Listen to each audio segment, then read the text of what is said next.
Salut tout le monde! Aujourd'hui, on va se pencher sur la crise grandissante entre la France et l'Algérie. C'est une situation qui couve depuis un moment, mais qui a récemment atteint un point critique. Commençons par les bases. Depuis l'arrivée de Bruno Retailleau au poste de ministre de l'Intérieur, les relations se sont fortement dégradées. Sa position ferme sur l'immigration et les expulsions créent de sérieuses tensions. Et ça ne se limite pas aux politiques, ça touche des vraies personnes. Par exemple, Boualem Sansal, un écrivain franco-algérien, a été emprisonné en Algérie. Cet acte a considérablement aggravé les tensions. Et ce n'est pas tout. Les récentes arrestations d'influenceurs algériens en France ont jeté de l'huile sur le feu. Maintenant, parlons des raisons pour lesquelles la force n'est pas la solution.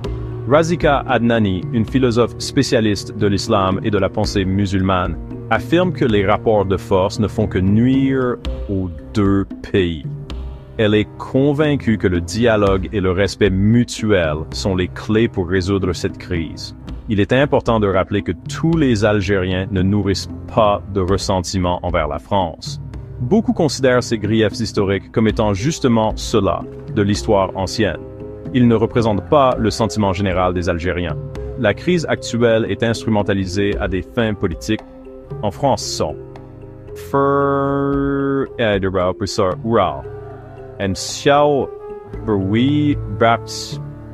un climat hostile pour les Franco-Algériens et les Algériens vivant en France. Cela crée des divisions là où il ne devrait pas y en avoir. En fin de compte, il est clair que la force n'est pas la solution. La compréhension et le dialogue sont essentiels. Parce que, soyons honnêtes, cette crise ne profite à personne. Ni à la France, ni à l'Algérie. Et encore moins aux personnes prises entre deux feux. Merci d'avoir regardé.